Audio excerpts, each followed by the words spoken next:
Entryism is a political strategy in which an organization or state encourages its members as supporters to join another, usually larger, organization in an attempt to expand influence and expand their ideas and program. In situations where the organization being entered is hostile to entrism, the entrists may engage in a degree of subterfuge to hide the fact that they are an organization in their own right. Socialist entrism, Trotsky's French turn. The French turn refers to the classic form of entrism advocated by Leon Trotsky in his essays on the French turn. In June 1934, he proposed that the French Trotskyists dissolve their Communist League to join the French section of the Workers' International, and that it also dissolve its youth section to join more easily with revolutionary elements.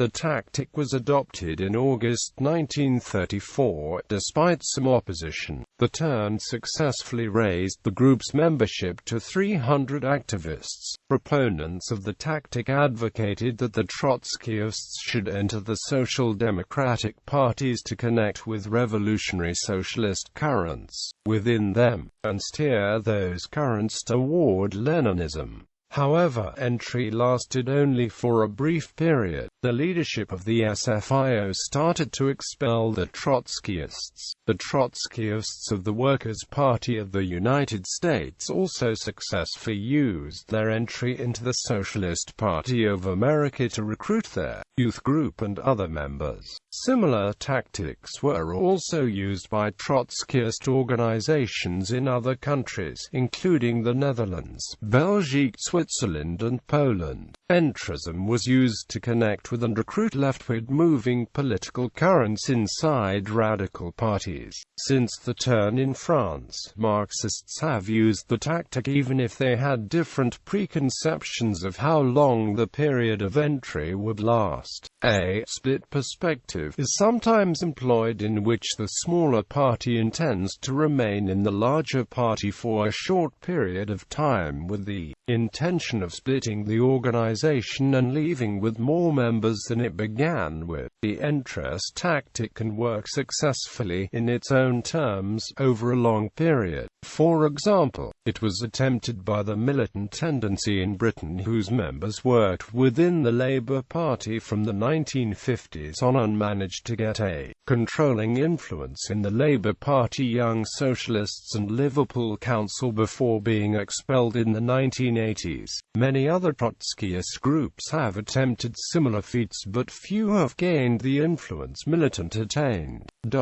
Deep entrism, entryism sui generis. In these types of entrism, entrists engage in a long-term perspective in which they work within an organization for decades in hopes of gaining influence and a degree of power and perhaps even control of the larger organization. In entryism sui generis, Trotskyists, for example, do not openly argue for the building of a Trotskyist party. Deep entryism refers to the long duration. The tactic is closely identified with Michel Pablo and Jerry Healy, who were leaders of the Fourth International in the late 1940s and 1950s. The deep entry tactic was developed as a way for Trotskyists to respond to the Cold War. In countries where there were mass social democratic or communist parties, it was as difficult to be accepted into these parties as Trotskyist currents as to build separate Trotskyist parties.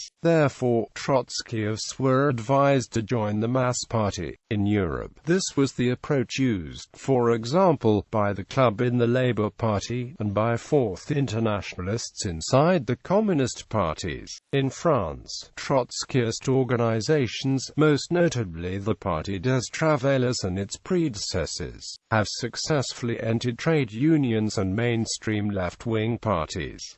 Open entrism. Some political parties, such as the Workers' Party in Brazil or the Scottish Socialist Party, allow political tendencies to openly organize within them. In these cases the term entryism is not usually used. Political groups which work within a larger organization but also maintain a public face are often reject the term entrism, but are nevertheless sometimes considered to be entrists by the larger organization.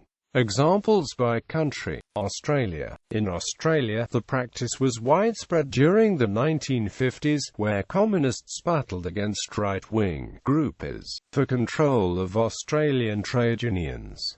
The groupers subsequently formed the Democratic Labour Party. Today, the practice in Australia is often known as a type of branch stacking. In recent times, RSPCA Australia has been described as being the victims of the practice.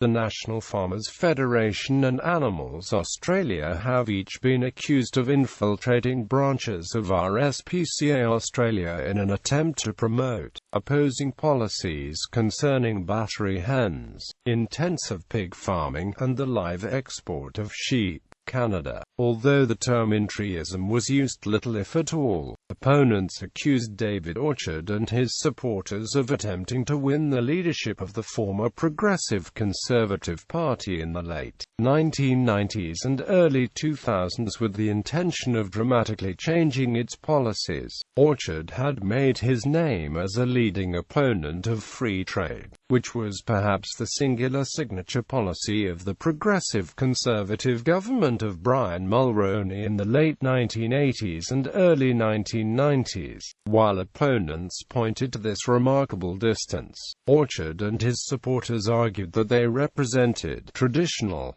Tory values and economic nationalism that the older Conservative Party and the Progressive Conservative Party before Mulroney had espoused, namely that of John Diefenbaker. Opponents of the 2003 merger between the Progressive Conservative and Canadian Alliance parties also charged Alliance members with infiltration. It was widely speculated that most, if not all of the approximately 25,000 Canadians who swelled the PC party's membership before the merger vote were Alliance members. They would likely have voted in favor of the merger. Liberals for Life, a pro-life group allied with the Campaign Life Coalition, was accused of infiltrating the Liberal Party of Canada in the late 1980s and early 1990s. Members of Socialist Action, a small Trotskyist group, play a leading role in the New Democratic Party Socialist Caucus,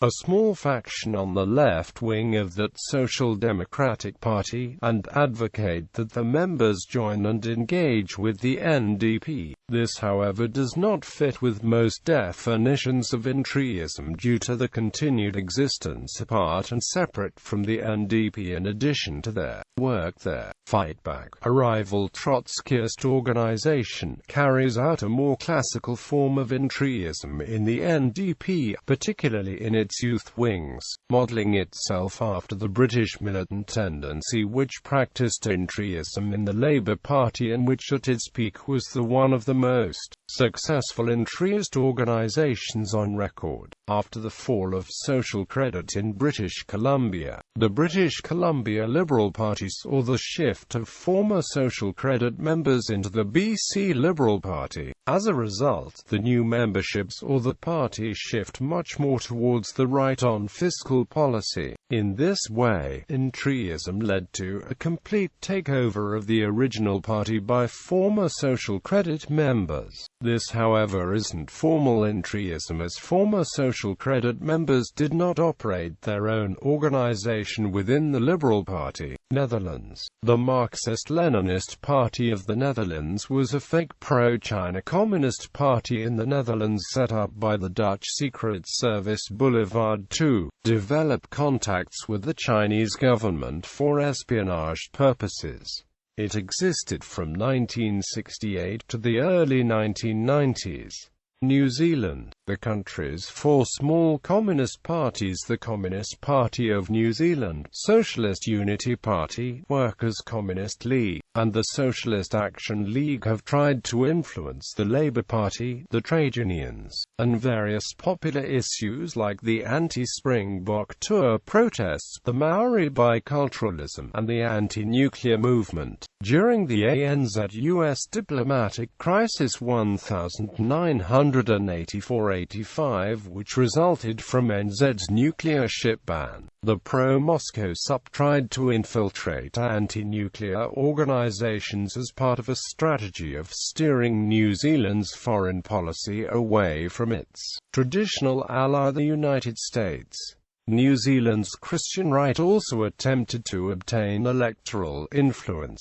During the 1987 general election, several conservative Christian groups, including the Society for the Protection of Unborn Children, Women for Life and the Coalition of Concerned Citizens, tried to infiltrate the National Party by running conservative Christian individuals as candidates. These groups also attacked the Labour government's policies towards peace education, sex education, abortion, Maori biculturalism, and the ANZ-US alliance. Several CCC supporters contested the 1987 election as national candidates, including Rob Wheeler, Andrew Stanley, and Howard Martin. However, these efforts met little electoral success, and the Longi government was re-elected for a second term. During the 1990s, another conservative tendency emerged within the National Party through the establishment of the informal Christian Voice group in 1998.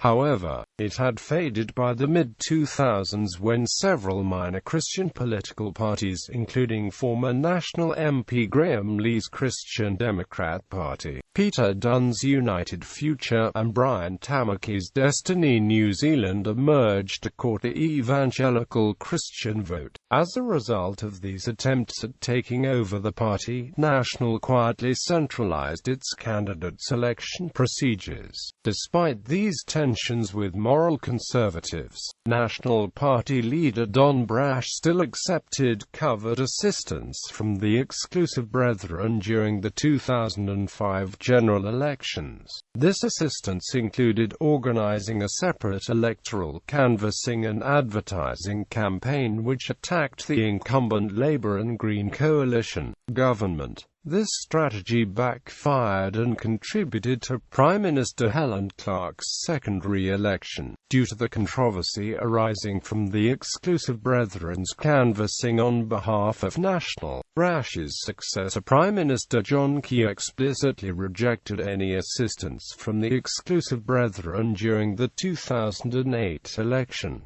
United Kingdom. A long-lasting entry tactic was used by the militant tendency, whose initially very small number of supporters worked within the Labour Party from the 1960s. By the early 1980s, though still only numbered in the low thousands, they had managed to gain a controlling influence of the Labour Party Young Socialists and Liverpool City Council. But almost simultaneously, militant activists began to be expelled after an internal Labour ruling that their organisation breached the party's constitution. A remnant of the group now operates within the Labour Party as Socialist Appeal, but the majority left to form the Socialist Party. The Guardian columnist George Monbiot claims that a group influenced by the defunct Marxist Living Marxism magazine have pursued entryist tactics amongst scientific and media organisations in the UK. Since the late 1990s, the 2015 Labour leadership election in the United Kingdom was the target of a campaign by the Daily Telegraph for Conservative sympathisers to join the Labour Party as £3 supporters in order to vote for the left-wing candidate Jeremy Corbyn, with a view to rendering the party unelectable. This strategy was labeled entryism by observers. United States. Another example of charges of entryism involving the United States Reform Party involved supporters of Fred Newman and the New Alliance Party joining the Reform Party en masse and gaining some level of control over the New York State affiliate of the Reform Party. Another United States politician, Lyndon LaRouche, has attempted an entryist strategy in the Democratic Party since 1980, but with little success.